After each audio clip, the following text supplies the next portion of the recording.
I'm Verity, 32 years old, female, and I was living with my husband of 5 years before things took a bad turn. Things were great for us in the beginning, but everything changed once my husband Bernard got a promotion. I noticed that he was being very cocky and arrogant, and I even began to notice him distancing himself from me. I talked to my mother-in-law, who I trust very much, about the situation. I really don't know what's wrong with him. Have you tried talking to him about it? She asked. Yes, I've done that many times, but he always brushes it off and acts like everything's fine. And when I suggest stricter means like going to a couples counselor, he gets really angry. Oh goodness, that doesn't sound at all like my precious Bernard, she remarked. Yeah, maybe because you cuddle him too much, and those rose-colored glasses you got on prevent you from seeing the truth. Anyways, things were going alright for some time after he got his big promotion. A couple of months after enduring his insufferable behavior, I found some alarming news on Bernard's phone. I was cleaning the bedroom and I noted that he had left his phone dangerously close to the edge of the bedside table. I moved it, but at that moment, I saw him getting a text from someone named Pizza Hut. How peculiar, I thought to myself. My curiosity got the better of me, and I opened the message to see a slew of horrid things. My husband was cheating on me. I saw the myriad of texts and inappropriate pictures flooding my eyes, and it was all so overwhelming. At that moment, I heard some heavy footsteps coming towards the door. I quickly locked the phone and put it back where I found it. Bernard came in. Verity, where the hell are my socks? They're here, darling. I was just tidying up the room a bit. Why do you look like you've just seen a monster? He inquired. Because at that moment, I had just seen a monster. Standing in front of me was no longer my sweet Bernard, rather an unrecognizable beast who managed to ruin my whole life and shatter my whole heart in mere seconds. But of course, I was too weak at the time to talk about what I just saw. I just murmured something about how I was experiencing period cramps, and he left. That night, I sobbed into my pillow with my cheating husband sleeping peacefully right next to me. Even though I was extremely saddened, I was also extremely angry as well. How could this man cheat on me after everything? I held on to this anger, though, and waited to expose my low-life husband to none other than his mother. Early in the morning, before Bernard woke up, I opened his phone and gathered all the evidence I needed. Turns out, his mistress's name is Rita. I sent all of the information to my phone, put his phone back where I found it, and waited patiently for Deborah to arrive. Deborah arrived shortly after Bernard left for work. When I showed her all the horrible things I found, she too shared the same look of horror and disgust that I held when collecting all of this data. After moments of complete shock, she spoke up. We need to do something about this. He's absolutely gone crazy. I'm so hurt, Deborah, I said. I know, my baby, but we'll get through this. I'll call him right now. Deborah proceeded to call Bernard. She put him on loudspeaker. Bernard, I swear to God, all of this better be some stupid and sick prank, because if any of this turns out to be true, I don't know how I will look you in the face again. Mom, slow down. What are you talking about? Who the hell is Rita? There was silence, and although nothing was said, everything was indeed confirmed. He was cheating on me, and by the looks of it, it had been that way for quite a while now. You better get back home right this instant. We need to have this discussion face to face, Deborah demanded. Deborah hung up the phone, and for the next 30 minutes, while waiting for Bernard to return, I was completely inconsolable. Bernard finally arrived home, but he appeared to have a special surprise with him. He brought Rita. What is the meaning of this? Is this the wench? I questioned. Don't call her that, Mom. I love her, Bernard retorted. What did you just say? I exclaimed. Yes, Verity. I'm sorry you had to find out this way, but I guess now it's about as good a time as ever. I am in love with Rita. She makes me happy. Lately, I've realized I am at a higher status than most of the things of my past life. I have to elevate myself and to put things lightly. You're like the older version of a gaming console. Rita is like the 5 pounds. Bernard, what are you saying right now? Do you know what you've put Verity through? And you, how dare you get with a married man? Have you no shame? Deborah intervened. Well, Mom, I believe that we're soulmates. He's in love with me, and I'm in love with him. We're going to start a family together, Rita declared confidently. Oh, so you think that you're going to change this man? Newsflash, honey, a cheetah will always be a cheetah. And based on what he's just said, he will always be searching for the bigger and better and newer thing. You're not special, sweetie. Take my advice and leave now before things get worse. I can see that you're young. You still have your life ahead of you. You can't be tied to a sick man like this. Enough. I know you're hurt, Verity, but it's not my fault you let yourself go. You have to understand as a man. I have needs, and Rita gives them all to me. I guess this all goes without saying, but I want a divorce, Bernard declared. As if my heart couldn't shatter any more, it miraculously did. I was too stunned to say anything. Again, I began to zone out of this dreadful situation, but in the peripherals of my mind. I could hear barely audible shouting from Deborah and Bernard going back and forth. After some shouting, I received a text from my family lawyer. A great-uncle of mine had recently passed away, and part of his will indicated that once the inheritance money had been properly divided amongst the appropriate individuals, only then would the actual amount be disclosed to the recipient. I found this to be particularly annoying, but that was just my great-uncle Henry. He had a knack for being dramatic. The text read, "There is Verity, as always. I hope you're well. As you know, your great-uncle Henry has left some inheritance money for you. But unfortunately, it's going to take a bit longer than expected to process the proper funds. Some of your family members are arguing about who gets to keep what. Please call for further clarifications if need be. Take care. Knowing my crazy and toxic family, I highly doubt that there'd be any money left over for me. I was always last place, and the same rang true for my failed marriage." I zoomed back in to hear more commotion. "Verity, are you even listening?" Bernard asked. "What is there to listen to? Bernard has shown us who he is, right? He doesn't want to be with me anymore, right? That's that. I can't fight for someone who won't even fight for me, for us. But I will say this, Bernard. By the time your karma is finished with you, you will wish you'd never been born. I'm done here." With that, I gathered up whatever strength I had left, went to my room to pack up some of my things, and walked out the front door. As I was leaving, Deborah was calling after me, assuring me that everything will be fixed. Bless her heart. She still believed that part of her sweet baby boy was still alive, but alas, all that I saw was a hollow shell of a man. For the next couple of weeks, I rented cheap motel rooms, and all the while, Bernard began processing the divorce papers.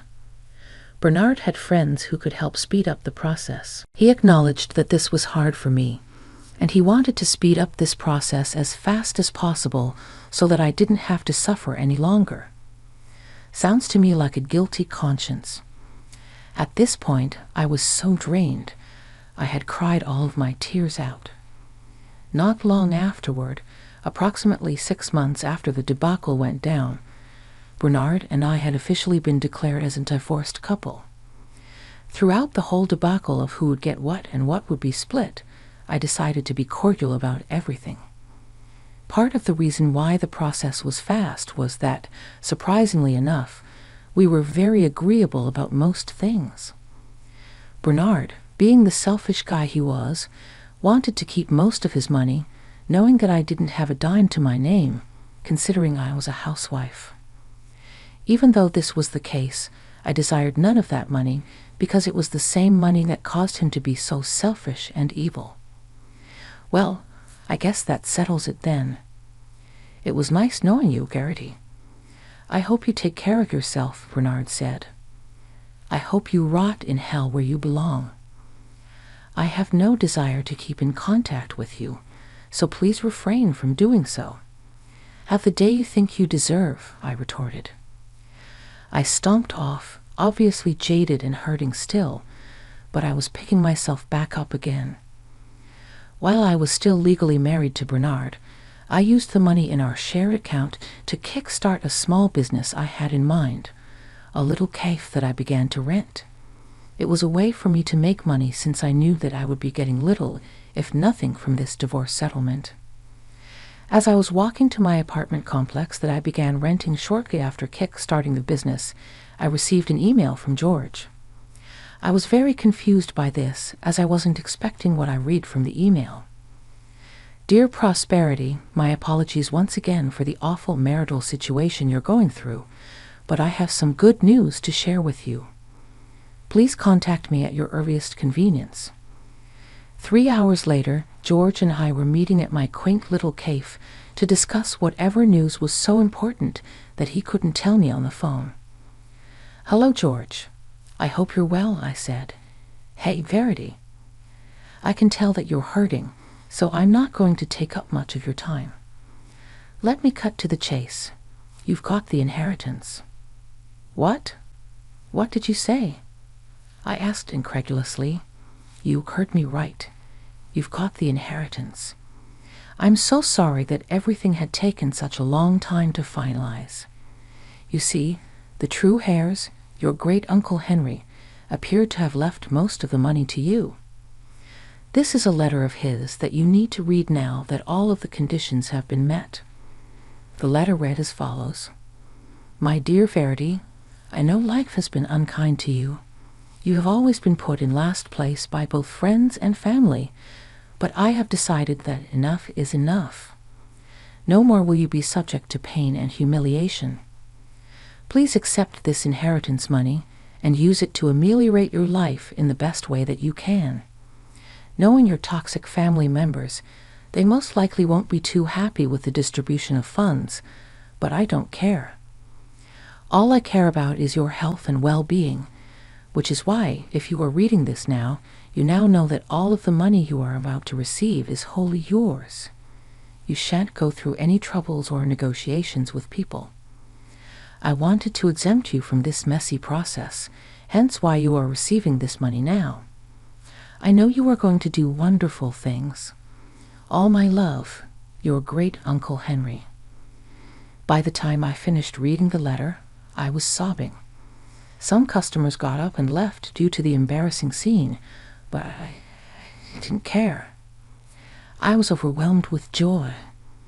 It was so refreshing to hear some good news after months and months of crying the night away, wondering how and why all of this happened to me.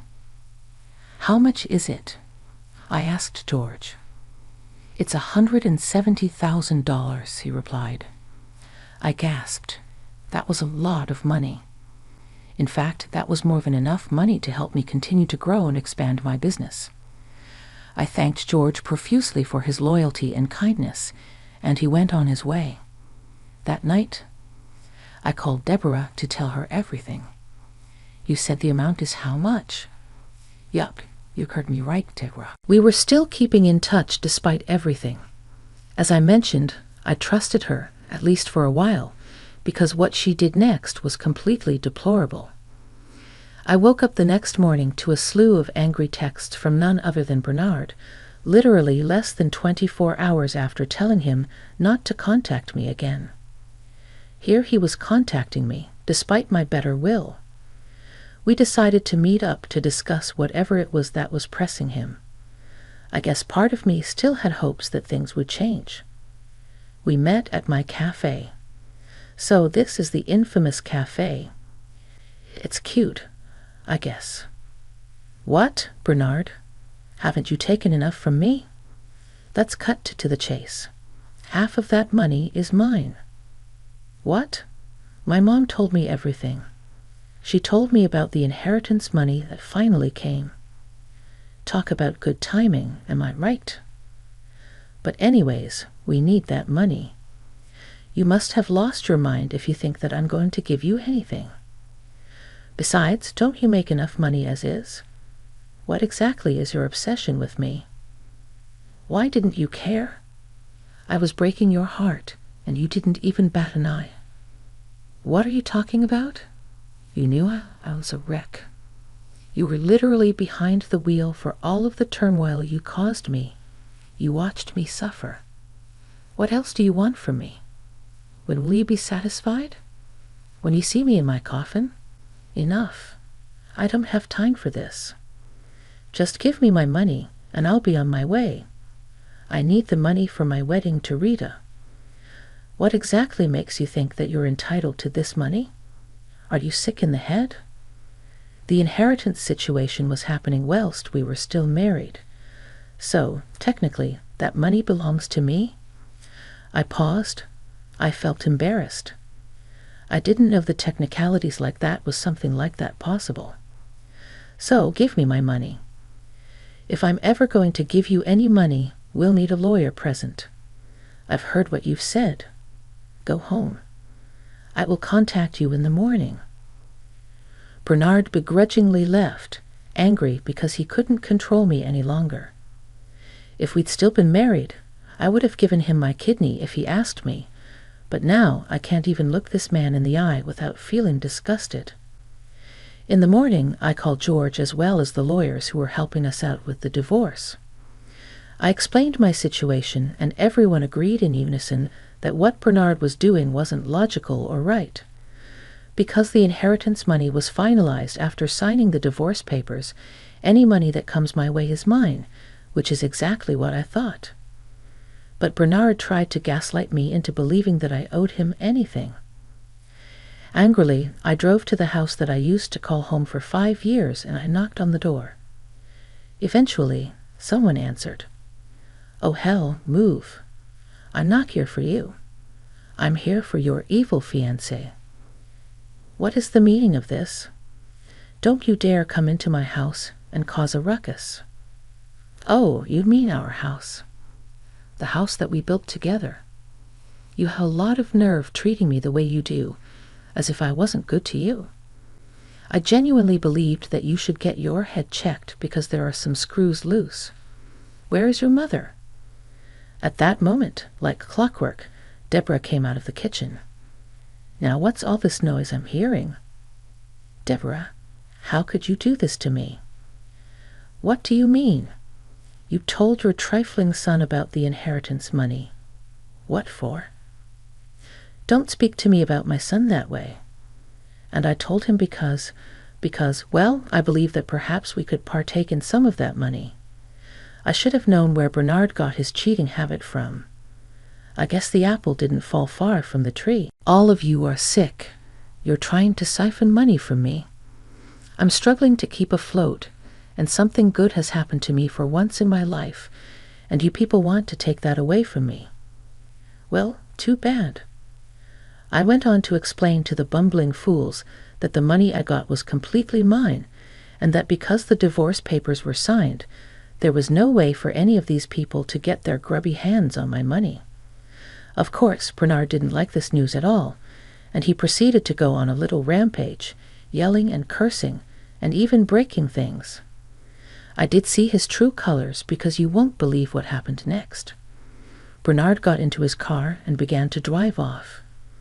I thought that we were done arguing and that he went somewhere to cool off, but when I arrived at my cafe, I found my store had been vandalized.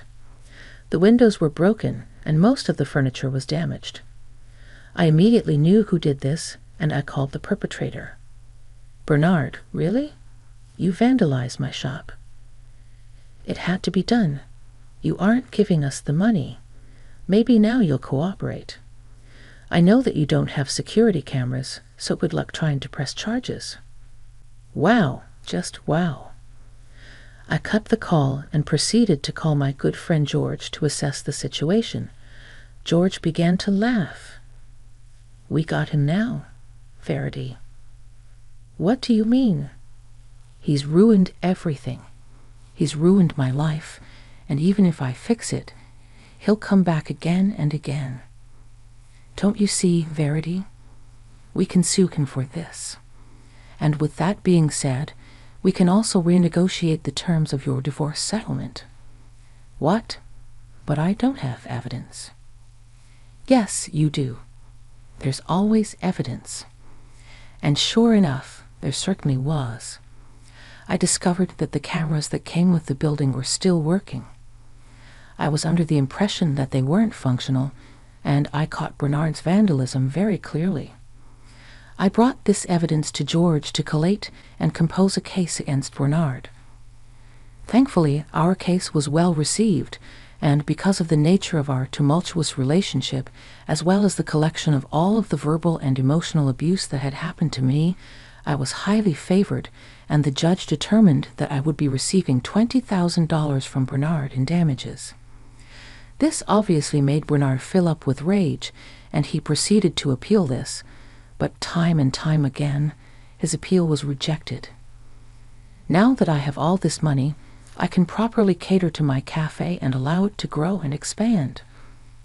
The last I heard of Bernard, Rita, and Deborah was that they were all constantly quarreling and bickering, and word on the curve is that Bernard has been spotted several times with the young and attractive blonde woman on his arm.